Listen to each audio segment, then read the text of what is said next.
Resume recording, so we're in business.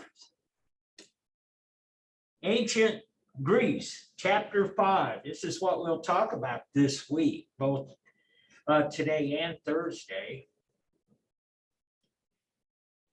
And as usual, it's in the book this way, and I think it's kind of a good move on their part to show the map, first off. And so when we were looking at the ancient Aegean, we were basically looking at Crete and these islands. And then later on in chapter 4, we saw Peloponnesus. And so we started talking about Mycenae, Sparta, and so on. And really what we're doing here, if we're going to do time and space travel, we're traveling from this area into Peloponnesus and then into the main Greek nation. And so we start off basically with this. I brought these in because I thought they were pretty informative, partly because this is a way that Greek civilization, Greek art has been characterized over the years into separate periods. When we looked at Egypt, we looked at Old Kingdom, Middle Kingdom, New Kingdom. And that's kind of the benchmark, that's the time periods and the corresponding changes in the art, the architecture. But in Greece, it's a little different, it moves a little more quickly. And what we're talking about here is really almost 900 years. And what's wrong with this? Should be BCE, just say it. This is an old slide. And it's not my slide, I stole it off the internet. Plagiarized. But it was accurate. So the earliest that's attributed solely as Greek art, not Aegean art, not Peloponnesian art, but basically Greek art, starts at 900 BCE and runs for about 200 years. And they call this the geometric art or the geometric style. Now, what you have here with these two illustrations, and we'll see more of the art in a minute, but what we got here is that this is a crater,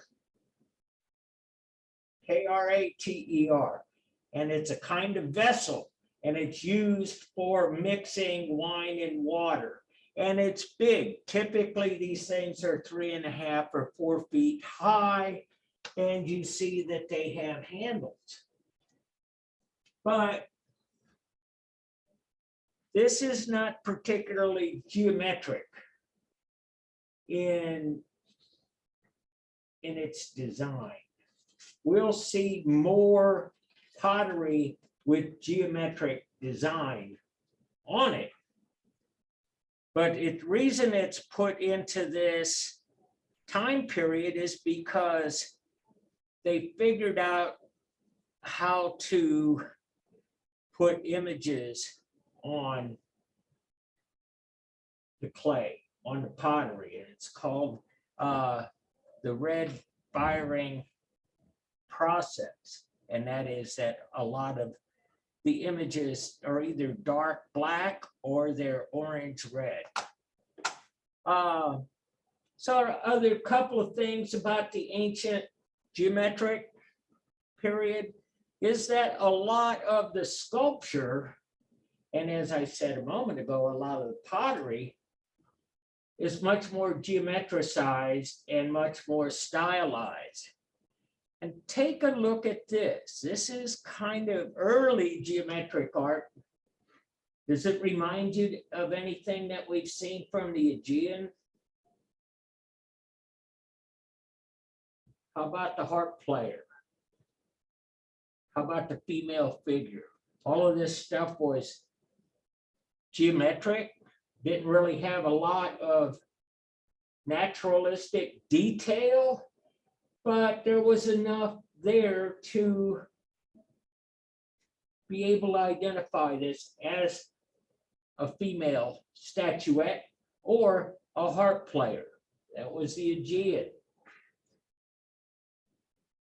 The early geometric art in Greece, the sculpture is kind of like that. And it also has some influences from ancient Egypt. But it says the armed warrior, the chariot, and the horse are the most familiar symbols of the geometric period. Now, when we talked before, I asked about Sparta on the island of Peloponnesus, and they were a warrior culture, and they become the foundation for Greek civilization. But Sparta, warrior culture. Did we talk about what Spartan means? Good, I'm glad. I went through the video, I didn't think we did. Spartan, anybody know what that means as an adjective? Like a Spartan existence, a Spartan lifestyle, like roughing it. Who said that? Yes, that is roughing it. That's exactly right. Sparta was really the center of a lot of the military culture in early Greece and throughout the Greek Empire as well. But Spartan means roughing it. And why it means that is that the whole culture was centered around military. The armed warrior, the chariot, and the horse. That's your military right there. Chariots, cavalry, soldiers. And ever since in this culture, the males were really kind of subjected to roughing it, a very Spartan lifestyle. And so instead of having cushy beds, they didn't have TV there, or video games. But bottom line is that they would sleep on the floor, or maybe sleep outside, or maybe a lot of physical exercise, and especially the kind of exercise which would involve being able to walk or march long distances, be able to go without food and water for long periods of time. Why all of that? Those were the skills that made a powerful army. And so if you had a bunch of guys that could be out in the weather, they could march a long way, they could get by with little food and little rest sometimes. You would have some well-trained soldiers back in the ancient world. I know about this firsthand, though. I'll admit it was long 50 years ago. But I was in the US Army and I was in the 101st Airborne, and that's how they treated us. We'd go out in the field, we'd live outdoors. We had sleeping bags that we never used. We were given short rations, little sleep. We were training to go into combat. And it's not that different from what they were doing first century, first millennia BCE. They're kind of the model for training soldiers. And so anyway, roughing it is what they did. The next period is called the Archaic period, and it lasts for another 200 years. And two main orders of Greek architecture, the Doric order and the Ionic, established at the beginning of the 6th century BCE. So, you know, we'll talk about those orders. And they have everything to do with how these Greek temples and Greek buildings look. It's everything to do with the columns, the architecture, the style of the columns, the capitals, so on. What we have here, it says successfully predicted a solar eclipse and the solstices. What we have here, Pythagoras of Samos, famous today for the theorem in geometry that bears his name. What we have here is that although it's a warrior culture, they really start to support knowledge and artistic achievement, architecture, beauty, writing, poetry, mathematics, medicine. A lot of what our models are today come right out of Greece. And so they start doing a lot of things, and it becomes kind of public. See, we know about Greek geometry, for example, and we know about Greek engineering. We know about Greek architecture. We almost know pretty much how they put things together, because a lot of things that they did were not kept secret. They wrote these things down, and subsequent generations could come back and build Greek temples, make sculpture, make pottery, and the ideas of math, philosophy, a Greek idea. Anybody know what those two parts of the word philosophy mean? It's Greek. Philo. Philos is a kind of love. And Egyptians really thought a lot about love. And there's different kinds of love, as you may know. We talk about platonic love. That's right out of Greece. That's right from Plato, actually. What we have is philos, which is love, where you kind of love things and ideas. So, Philadelphia, root word, philos. The city of brotherly love, Philadelphia. There's a lot of words. Dig around and you'll find it. Philosophy.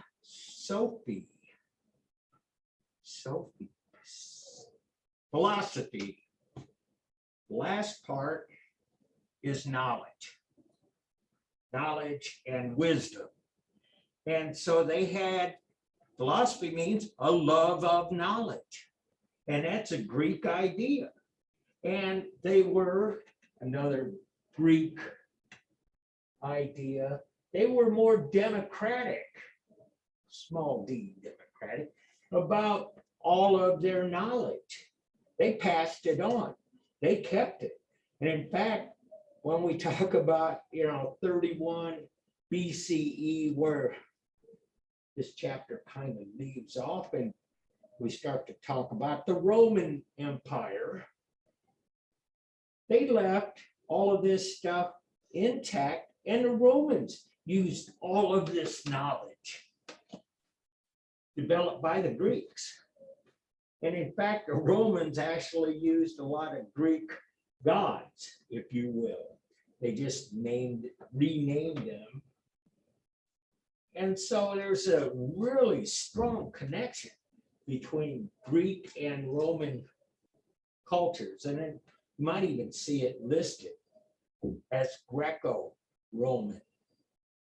Different people, more or less the same culture, the same kind of culture. And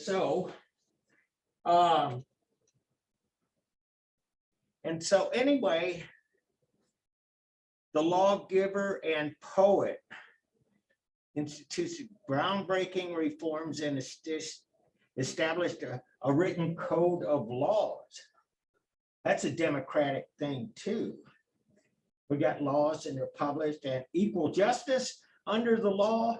When our country, the United States, was being formed by the likes of Washington, Jefferson, Franklin, and so on, a lot of those guys, especially like Franklin and Jefferson and Hamilton and so on, they were pretty well versed in Greek studies. And they pulled a lot of these ideas right out of Greece.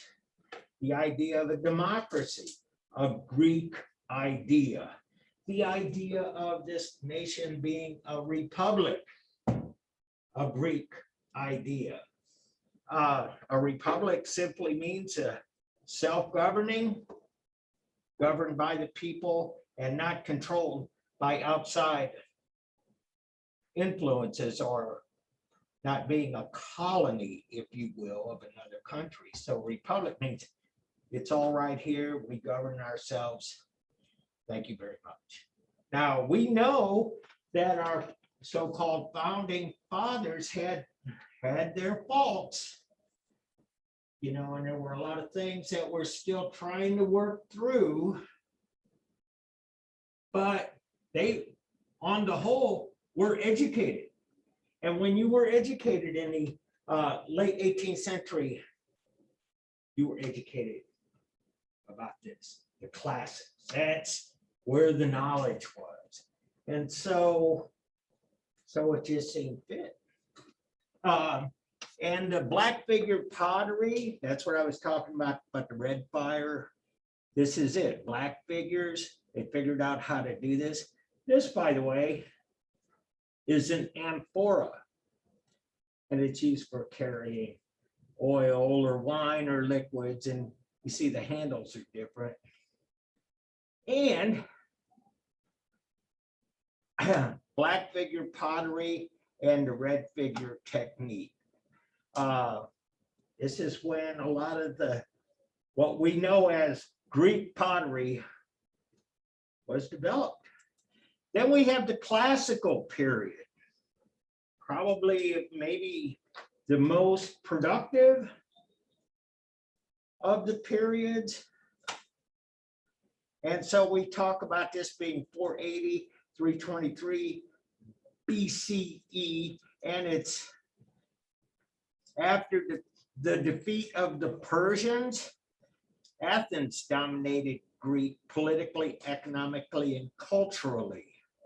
It had also developed into the first democracy. This is what I'm talking about, Greek ideas. And they still had some of their flaws because it was about adult male citizens, you know. If you want to know kind of part of the legacy of the United States and you go back, that's the way the Greeks did it too. And so anyway, this is, as it says right here, referred to as the golden age of Greece, particularly Athens. And this is when the Parthenon was built. Most of the buildings on the Acropolis were built. A lot of the statues and other artworks we know about were made at this time. And so the other thing about the architecture is that the Corinthian order developed. I told you about Doric and Ionic. And the Doric is basically right out of Sparta. But at any rate, for the first time, artistic schools were established as institutions of learning. And that's what I mean about this whole thing of knowledge and art and a lot of things. They were much more democratic. We know, as I said earlier, we know the math they used to build the Parthenon. We don't know the math the Egyptians used because there were certain segments of a society in all of these other cultures that kind of kept that knowledge secret. You didn't want everybody to know exactly how to build pyramids. If you were a worker, it was none of your business. If you were not part of the royal court, if you weren't the pharaoh, you weren't able to make laws. The pharaohs. The pharaohs make law. And so anyway, we're talking about creating a set of laws and they last beyond. So anyway, what emerges out of all of this and is that we start to see another aspect develop in Greek culture that is still part of the legacy of the West as much as it is. And that is the idea of the separation between church and state. That doesn't last through all of European history. We have a long period of time in the future from here where basically Christianity, especially Catholicism, the Pope has a lot of influence in who becomes kings and where they fight wars and who they fight stuff. For instance, Crusades, for example, that's right out of the Vatican, and that was a war based on religion. They didn't have separation of church and state. What we have in Greece is actually that. We didn't have it in Egypt.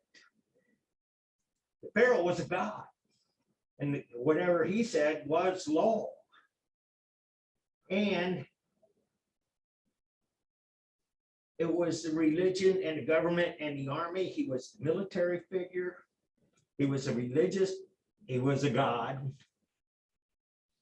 Did the government, did everything. That's the Pharaoh. Everything points to the Pharaoh. In this kind of environment, we actually see the gods be separated. And we see temples built to Greek gods. And certainly the people in the government, the people in the Senate, the people in the military would pray to the gods and they believed in these gods. But their rulers were not gods. And so it kind of sets up the same sort of thing that we have today, or what we strive for. So the basis for a lot of things comes out of ancient Greece. And I got one more period, which is the Hellenistic period. And it basically, they kind of say it began with the death of Alexander the Great, and his armies conquered much of the known world. This is how influential, how powerful they were. And so there was a lot of contact with cultures exposed to Greek artistic styles, and it was, you might call, cross-pollination, because Alexander's armies were bringing back ideas from the rest of the world. And so it's in this period of time where Greece actually rules Egypt. They have this kind of arrangement where, say, for instance, during the time of Cleopatra, she was still the queen of Egypt, to be sure, but there was also a lot of cooperation between Greece and Egypt. They were kind of like friendly superpowers. And so we went to the point where the Greeks actually built a large city at the mouth of the Nile. It was called Alexandria. It was named after Alexander the Great. And it was, at least what we know about it, one of the great cities of the world. It had a magnificent giant lighthouse, and it had a library, because as I was saying, the Greeks were really into knowledge. And how do you keep knowledge? Basically through writing, written word. Tragically, the library in Alexandria burned down. And so we don't have that anymore. And we have archaeologists doing underwater studies. They're in the mouth of the Nile, and they're finding all kinds of things from Alexandria. And so those pharaohs that actually ruled Egypt at this time were called the Ptolemaic pharaohs, because they coexisted with the Greeks. And so, yeah, you got this kind of thing going on where they're both kind of in charge, and they're not fighting each other, but at any rate. And so we have this bullet point here. Hellenistic kings became prominent patrons of the arts. And that is really true. They had been patrons of art and architecture, but really in the Hellenistic period, it explodes. And so interest in Greek art and culture remained strong during the Roman imperial period. For centuries, Roman artists continued to make works in the Hellenistic tradition. So, bottom line, Greek, foundational. And so I put a blue star by this. This is the Parthenon. It's kind of actually the symbol of classical Greece. It sits up on a hill called the Acropolis. It's in Athens, and it kind of overlooks the city.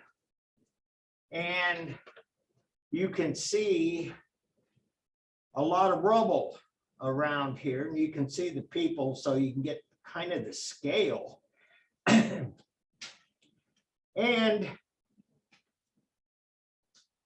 what happened to this place was that it existed and it remained viable for many centuries. It was in the 5th century BCE, and it was in the 16th century, 16th, 17th century when it was destroyed. And how it got destroyed is really kind of a tragedy in itself, but we believe that the Greeks were using this to store ammunition. It was up high on the hill, could keep it away from your enemies and supply your army from there. And a Turkish gunboat pulled into Athens and fired a shot, hit the Acropolis, the whole thing blew up. blew the top off of it, as they say.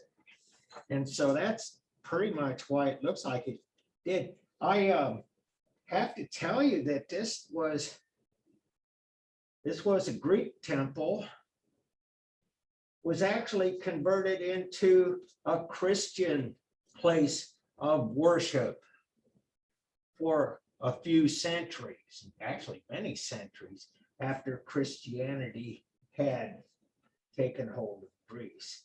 And so anyway, that's what all of the rubble is. They are in the process of trying to restore this building because it's iconic, it's prominent, it's kind of like the icon of ancient Greek architecture. So anyway, what I have to tell you is this, that over the centuries, and especially in the 19th century, a lot of stuff started disappearing from this site. And there's a famous group of sculptures that exist in the Royal Museum in London, and they call them the Elgin marbles. Lord Elgin was a British admiral. Napoleon took the sculptures that would have existed, that did exist in this pediment. See this triangular shape? That's called pediment. And it would be full of statues, or it was.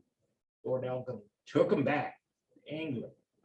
They're still fighting over it. The UK says that, hey, don't blame us. We saved these sculptures. They would have gotten ruined if we hadn't come in and taken it. The Greeks, on the other hand, are saying this is part of our heritage. We want them back. The discussion continues. Bottom line is that this is not really so different than the kinds of controversy and disagreements we see with ancient Egypt, Egyptian artifacts around the world. So anyway, and here is one of the things that comes from the Parthenon is an inner frieze. And that's on the inside up over the columns, and it's depicting a cavalcade of Athenian citizens during a religious festival. So much comes out of the Greek and Roman languages. Cavalcade. You know what a cavalcade is? You're looking at it. It's a horse parade. And that's how they celebrated back 1,500 years, 2,500 years ago. And cavalcade, same root word here. Cavalry, horse soldiers, cavalcade, a parade of horses. And so that, that's kind of an interesting thing.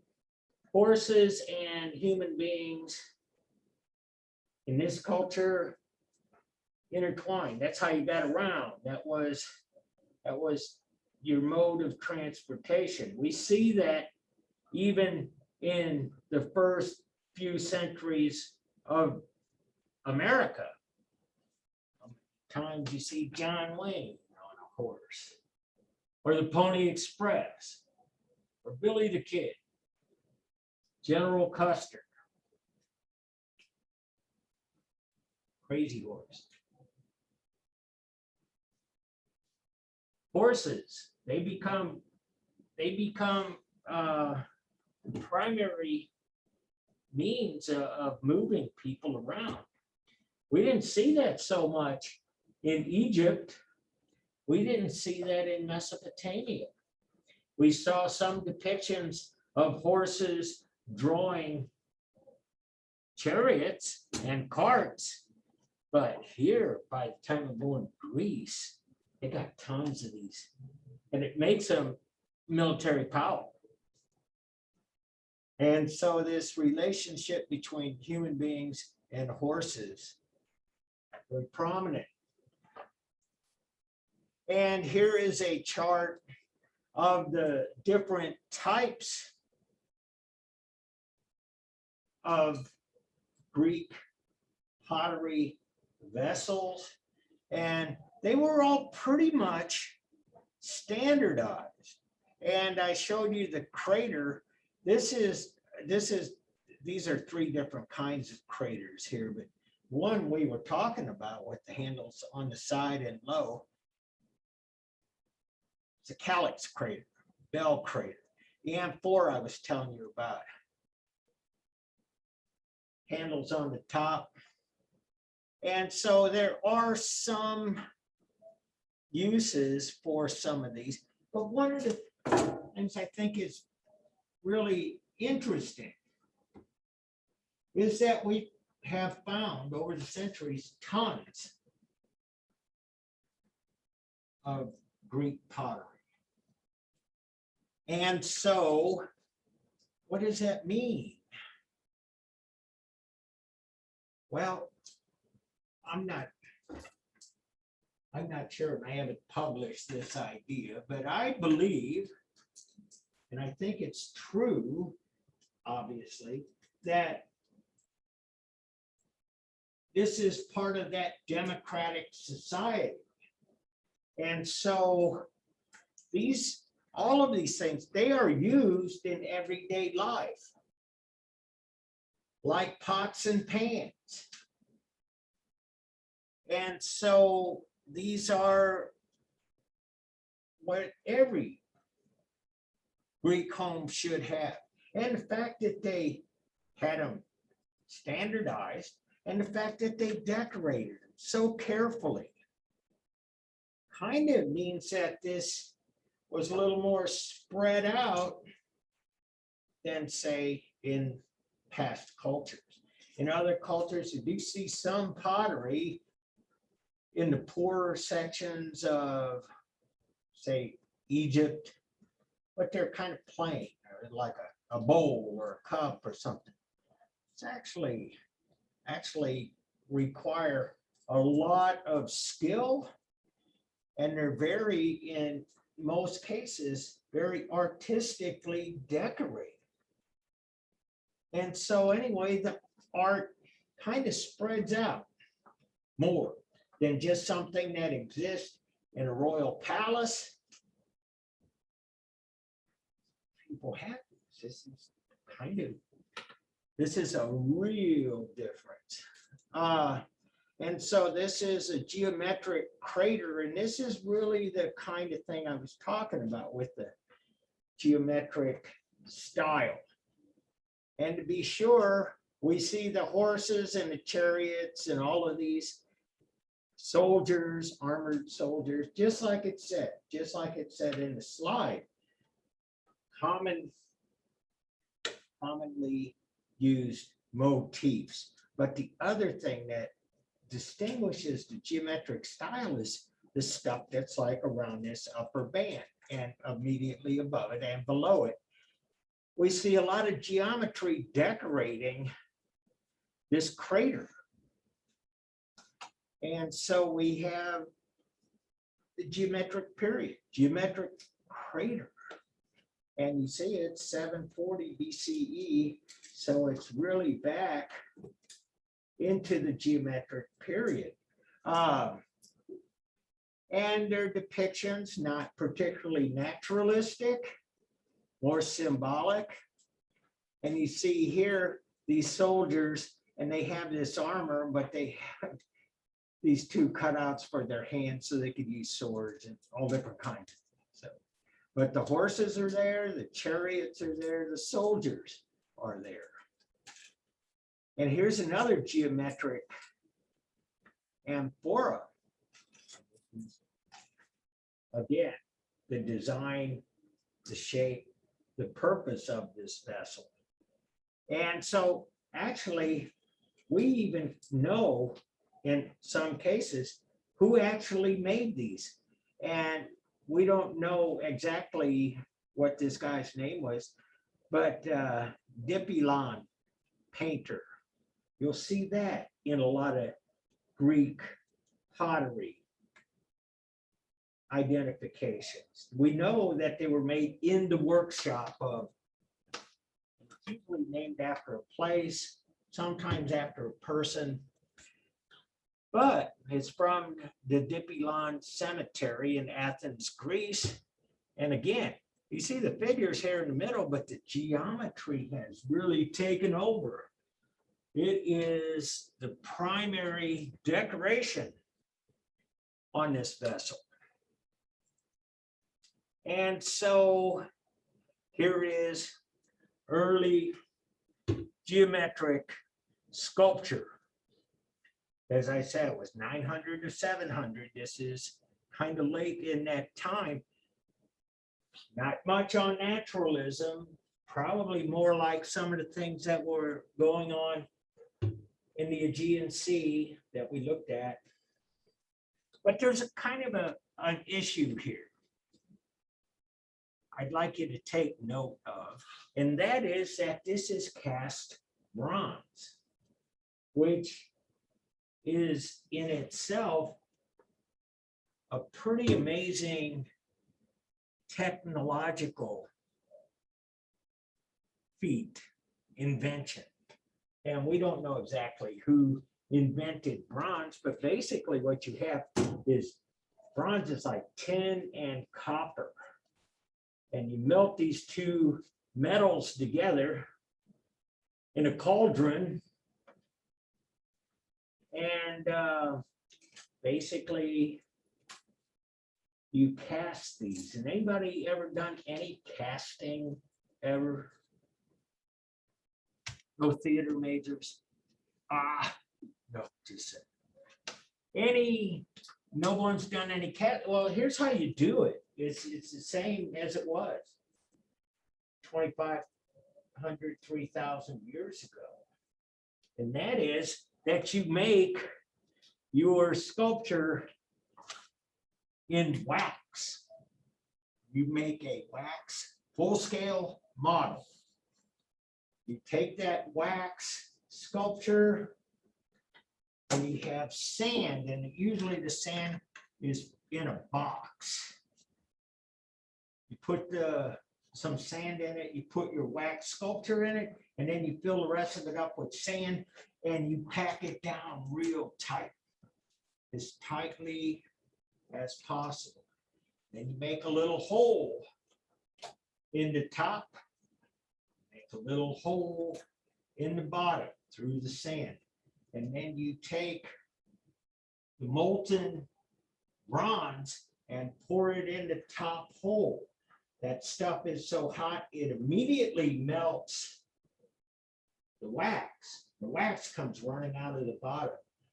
But the sand stays in place long enough to keep the shape. And it's called lost wax casting. And so anyway, like I say, it's not simple. It's pretty complicated process. And so anyway, they're not the only ones around the world that have done lost wax casting and used bronze. That's all over the world. Central America, Africa, Asia, a lot of places. Bronze sculpture. But at any rate, this is where they were at this time in the geometric period. And another geometric period statue. And again, they're not much on naturalism. They're more about symbolism. And that is really the kind of Cycladic idea of what sculpture and representation should be. And so we're starting to get into the archaic period, black figure amphora. can look on the chart and see exactly what kind of amphora it is. And you can see, we start to see the registers, we start to see images on here, and this is a lion. Some of it's hard to make out, but then we see this big bird that looks like probably a swan, et cetera, another, maybe a horse, another big bird, a lion, so on. And so anyway, their pottery, it's developing. They kind of rely less on the geometry and more on representation. We're starting to see a trend here, because although geometry will play a big role in their architecture, we won't see it so much in their pottery, and the pottery is really where we see their images, and in their sculpture. And so I was talking a moment ago about looting ancient buildings and sites. It's not always foreigners coming in. This is a temple, lintel of Temple A, Praeneus, Greece, limestone. And this is in the Archaeological Museum in Lion, which is on Crete. So sometimes they'll even like pull pieces of ancient temples and incorporate them into modern buildings. So anyway, just saying. We'll start to see change. This is the archaic, to be sure, but they're starting to move a little bit more towards naturalism. If I could show you this, and show you this, more naturalism. And if I might add, this is a Koros. This is 600 BCE. And you see even some more naturalism. Now, what I'd like you to keep in mind is this. These are a couple of statues from Egypt, and these have been called the Ramses twins. But take a look at how this is depicted. Arms straight down, 1 foot forward, very stiff.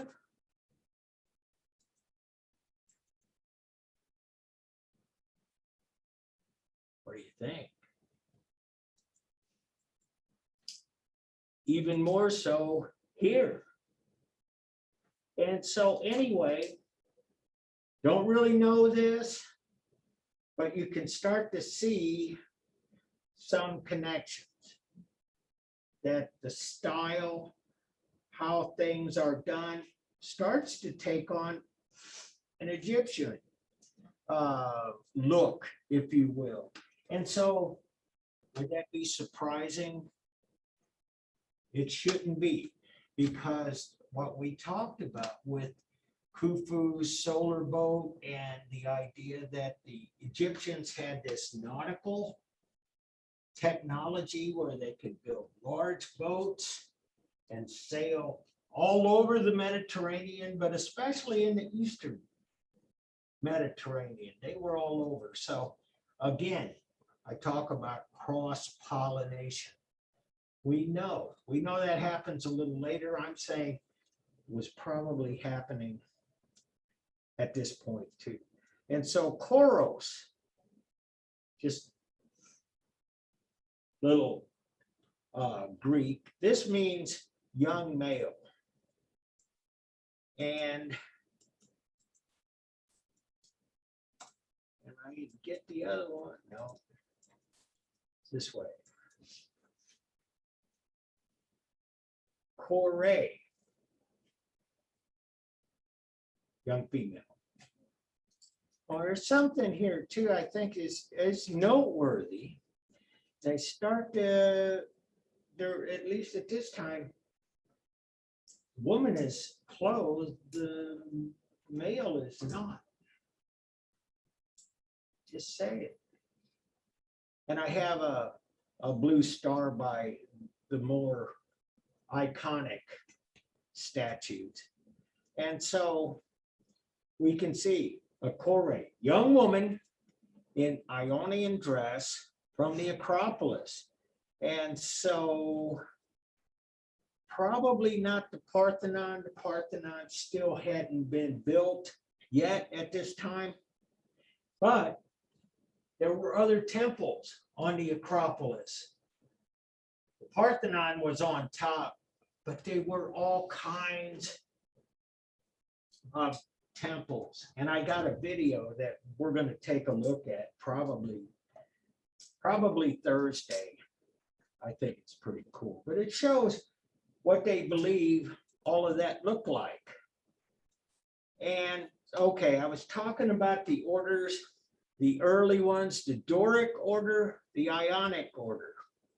And the Doric, as they say, think probably more originated from Spartan, much more simple, much less decoration. Kind of goes with the Spartan ethos, you know. But at any rate, the capital is basically unadorned. The capital on the Ionic, and this is really the best way to tell. It's the easiest, most obvious giveaway, the capital.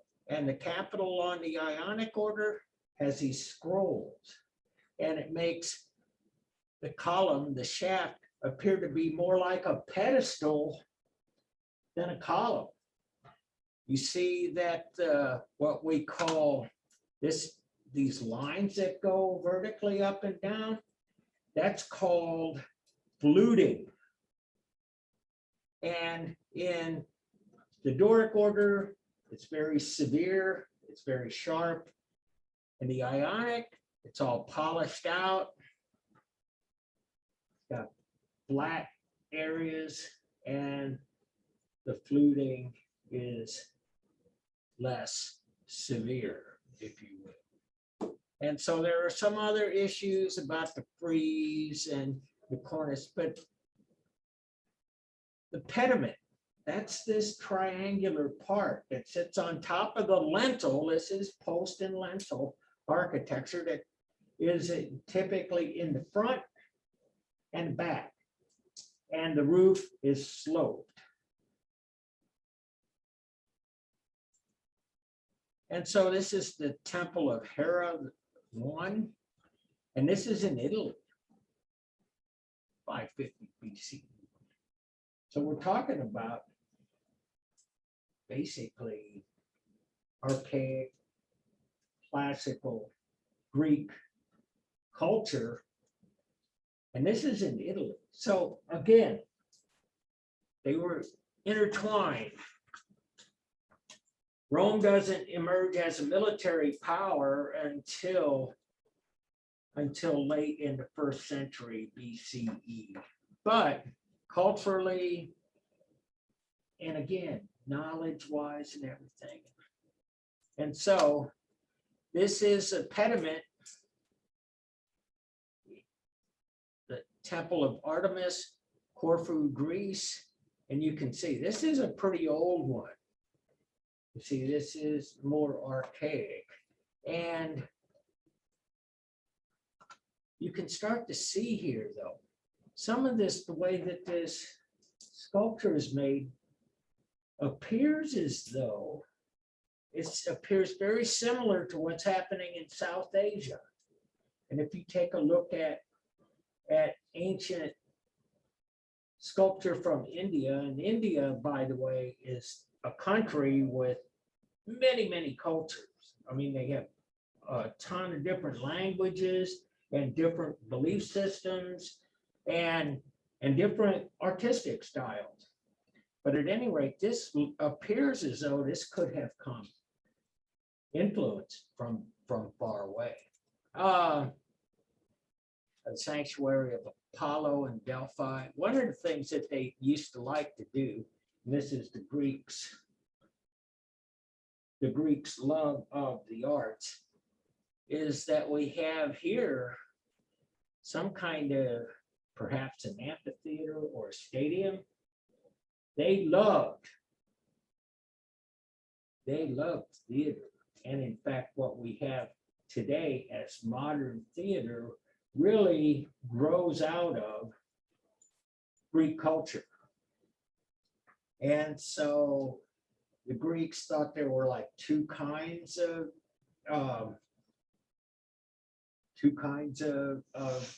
theater, tragedy and comedy, and just stuff. I mean, could go on, but bottom line is that we still have that too. We have the Greek plays. We have the parts. We have the whole script. We know what this is. We have a lot of their poetry and their books and their philosophy still to this day. And so this is the sanctuary of Apollo. This is a really good slide in this respect. This is what we know those ancient statues and the ancient buildings looked like. They were probably, with most likely, painted. They were very colorful. And so that's really changes how you think about when we look at the Acropolis and the Parthenon. I got a short video, but it's really pretty cool. It'll show a lot of the buildings on the Acropolis in 3D and in color. And so you can see we're starting to get, this is 530 BCE. We're getting very close to the classical period here. 7 to 9, 9 to 7, 7 to 5-ish. So we're getting very close to the classical period.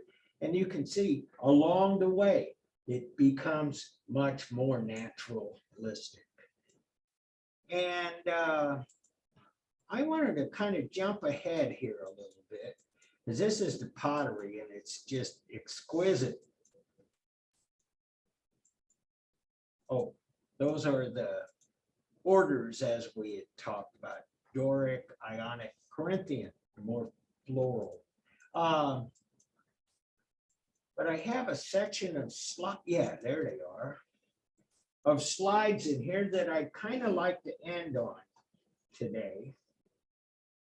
And that is how much Greco-Roman stuff we can find in our midst right now. And so Thomas Jefferson, the rotunda at the University of Virginia. Thomas Jefferson, third US president, founded the University of Virginia, and he was one of those educated people I was talking about. And basically, he designed many of the buildings that still exist, as well as his own home titled Monticello. If you don't know what it looks like, get a nickel, look at the back, and that's Monticello. But at any rate, you see, this is right out of Greco-Roman architecture, and you see the pediment, no statues, but he's got a clock, got the columns, Corinthian, and he has this dome and this circular building behind it, which is very Roman. And here's his home, same elements. Neoclassical, we see that happen in the late 18th, early 19th century in European and American culture. And the emphasis was on the ancients, partly because we had a lot of people well-versed in what we would call the classics. And we were finding that the kind of old thinking that was predominant in European and American culture was not working. For instance, monarchies, not too cool. We need democracies and so on. And so this is the Pantheon in Rome. This is a modern day photo of the Pantheon, and looks kind of like what's at the University of Virginia, the Rotunda. And here is a very old print back before photography. You had artists running around and they would draw pictures of the stuff they'd seen. Oftentimes, they would do these as prints, typically engravings, ink them up, run them through a press, make multiple copies, bottom line. Same place. Jefferson Memorial, when they want to build a memorial to Jefferson, what do? They make it look pretty much like the Pantheon. They use all of the elements of Greco-Roman architecture. Washington, D.C. built in 1943. Another thing that the Romans did, the Greeks really didn't do this so much, and the Romans were big on archways. And so they built these arches, and this is the Arch of Titus in Rome. And they built these things as a monument or a commemorative. And so we still kind of do some of that stuff today. The Gateway Arch is a monument.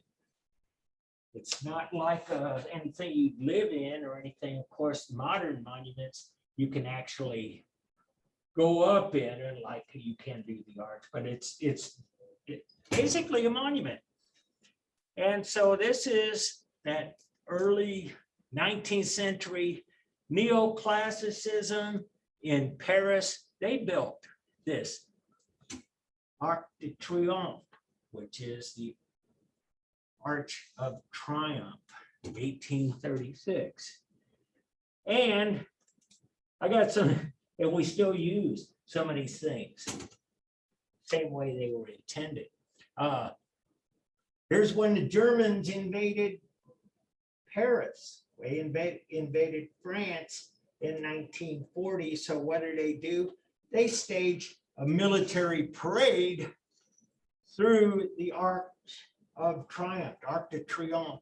And then in 1944, when the Americans come in and drive the Germans out, we do the same thing. March of parade. And so, is that a new thing? We just saw the cavalcade as a breeze in the Parthenon. So anyway, another thing that Romans did too, when they loved their monuments. This is Trajan's column in Rome. And you can see this is and it's like still right out of ancient Mesopotamia, because you see the frieze, the registers, and they spiral around the column and they tell a story. And if you take the whole thing and analyze it, it tells you about Trajan and how great he was and his military victories and all of the battles he had engaged in and so on. So this is from 2nd century, Common Era. And so again, what do the French do? They make one too. And they're not the only ones that really kind of copy stuff. The United States, we're like big on copying ancient monuments and architecture. I pulled this out. This is kind of disgusting to me. Pagan Egyptian obelisk. I would scratch that, but this is how I got it, downloaded it. I left it on there for this reason. This was built in the 19th century. It is the Washington Memorial, and like the arch, you can go up in this thing, and up on top you can look out, just like the arch, these little tiny little windows. You can actually go up in the Statue of Liberty as well, just say. But this monument to Washington, which is kind of we take for granted, we see it all the time. It's like between the White House, you can look at it from the back, and when you're in the Capitol, you can see it coming the other way. It's visible from both places, the Washington Memorial. But a lot of people in the 19th century in this country objected strenuously, vehemently to the erection of this memorial because it was pre-Christian. Hence that word. And so this is the east end of the Parthenon, as we had discussed. You can still see parts of columns and things. You can also see the scaffolding there too. And the work there is ongoing. But then here is the Lincoln Memorial, Washington, D.C. Kind of looks like the Parthenon. One major difference, it doesn't have the sloped roof. It has kind of built almost like a birthday cake, large, and then another rectangular structure on top. And across this, it actually commemorates all of the states of the Union. Let me see, where can we find Minnesota? North Dakota. Now, Missouri's on the other side. Sorry. We even name a lot of places after ancient Greek and Roman and Egyptian sites. Memphis, Tennessee, right out of Egypt, Memphis. And what do they have? And I don't have slides for all of this stuff, but they have a pyramid, a full-scale pyramid in Memphis. Nashville, they call themselves the Athens of the South. What do they have? They have a model of the Parthenon right there. But this is in Athens, Georgia, and this is their Chamber of Commerce, and it was built in 1917. And as you can see, Ionic order, Greco-Roman. Oh, this is my old school. This place looks a lot like the Rotunda at the University of Virginia. And so anyway, we got towns named. We got Troy, Missouri. We got Troy, Illinois. We got Sparta, Illinois.